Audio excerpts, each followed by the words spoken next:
जय श्री कृष्ण दोस्तों, BSR family में आपका स्वागत है। दोस्तों आज मैं आपको पुत्र प्राप्ति के लिए मदार की जड़ का प्रयोग, उसकी विधि बता रही हूँ कि किस प्रकार आपको उसको धारण करना है।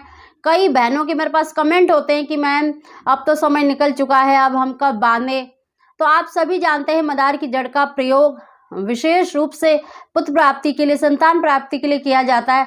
जिन भी बहनों के गर्भधारण नहीं होता या फिर जिनको केवल जैसे कन्या हो रही हैं या जिनका गर्भपात हो जाता है, तो उसके लिए मदार की जड़ का प्रयोग हर कार्य के सिद्धि में किया जाता है, परंतु विशेष रूप से पुत्र प्राप्ति के लिए इसका प्रयोग किया जाता है। तो आज मैं उसकी विधि बताने जा रही हूँ।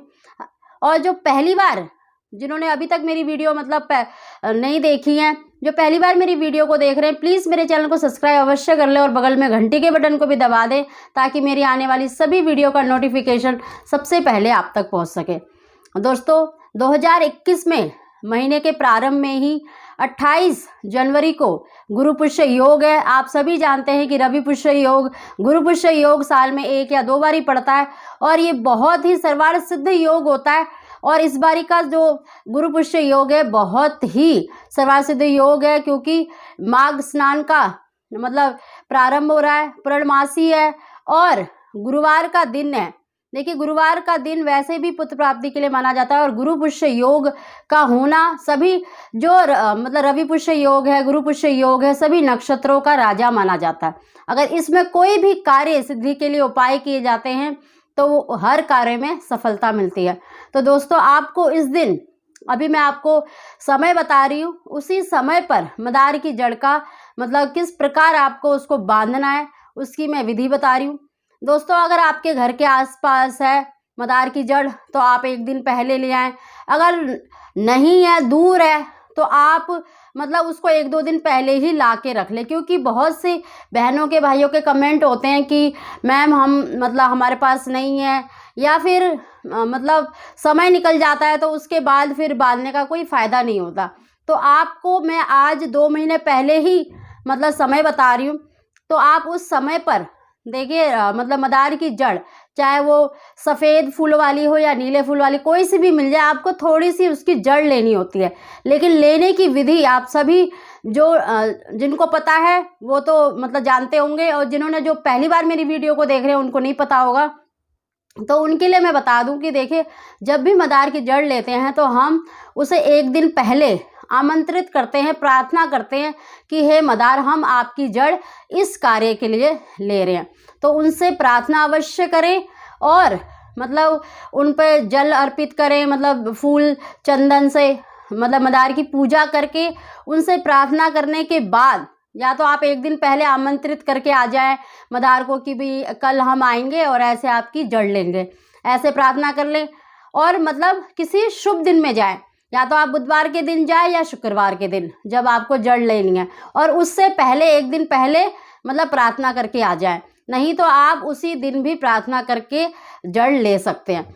तो दोस्तों छोटा सा टुकड़ा लेना होता है, तो आप वो टुकड़ा ले आए।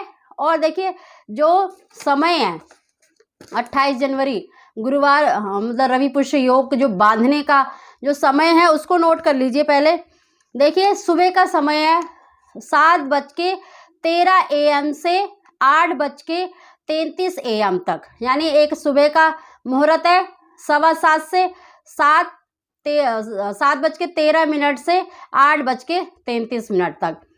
आपको ये स्क्रीन पर भी और डिस्क्रिप्शन पर भी लिखा हुआ मिल जाएगा समय।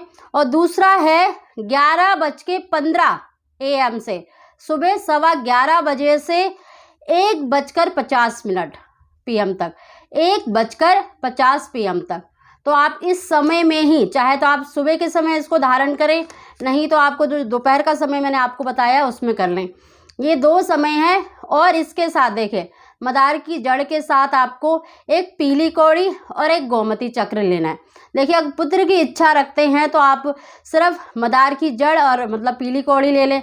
गोमती चक्र इसलिए होता है कि ताकि जिन मेरी बहनों का, देखिए कई बार ऐसा होता है कि जैसे पुत्र का गर्भधारण रहता है तो गिर जाता है, गर्भपात होता है या किसी ने कुछ करवाया होता है उस कारण भी गिर जाता है, और कन्या रहती है तो गर्भ नहीं गिरता, तो ये भी होता है। और कई बार ऐसा होता है जिसके गर्भ ठहरता ही नहीं है गर्भ की रक्षा के लिए आप गोमती चक्र, आप तीनों चीज़ों को बांधें। देखिए तीनों को बांधने की विधि वही है, सबसे पहले कच्चे दूध से और गंगा जल से उनको मतलब स्नान कराना है। मतलब मदार की जड़, गोमती चक्र और पीली कौड़ी को स्नान कराने के बाद तिलक करें, चंदन धूप मतलब रोली से, किसी से भी आप कर सकते हैं, और धूप बत्ती दिखाकर आप उन्हें मंदिर में रख दें, या तो आप एक दिन पहले ही करके रख दें। मंदिर में रखने के बाद आप प्रार्थना करें, क्योंकि देखिए मदार की जो जड़ होती है वो भगवान गणेश का ही रूप माना जाता है। तो आप या तो ओम गणेशाय नमः, ओम गण गणपते नमः का एक माला का जाप अवश्य करें, नहीं तो आप गोपाल मंत्र का भी एक माला जाप करने के बाद उसको अपनी कमर में पीले या लाल कपड़े में बांधकर धारण कर लें। और देखिए 3 महीने तक इसको बांध के रखना है, और अगर 3 महीने के अंदर आपका गर्भधारण रह जाता है तब भी आपको 3 महीने तक बांध के रखना है। और 3 महीने समाप्त होने के बाद देखिए किसी भी बहते हुए पानी में हाथ जोड़कर प्रार्थना करके उनका शुक्रिया करके आप उसको बहते हुए पानी में विसर्जित कर दें। इस चीज़ का ज़रूर ध्यान रखें, और 3 महीने तक कोशिश करें गर्म चीज़ों का सेवन ना करें, तामसिक भोजन ना करें। मतलब पाठ पूजा पे गोपाल मंत्र का, गोपाल संतान गोपाल चालीसा का जाप करें, हरिवंश पुराण मतलब पढ़ें, कोई भी धार्मिक चीज़ों का आप श्रवण करते रहे, पाठ करते रहे, तो निश्चित ही जो आपकी इच्छा है, चाहे पुत्र है पुत्री की, अवश्य, क्योंकि जो रवि पुष्य योग होता है और जो गुरु पुष्य योग होता है मनचाही संतान को देने के लिए होता है, और उसमें मदार की जड़ बांधते हैं तो 100% आपको सफलता मिलती है। दोस्तों अगर आपको वीडियो पसंद आई है तो प्लीज़ वीडियो को लाइक करें, और कोई आपका क्वेश्चन हो, कुछ समझ ना आया तो आप मुझे कमेंट करके पूछ सकते हैं। आप सभी को जय श्री कृष्णा।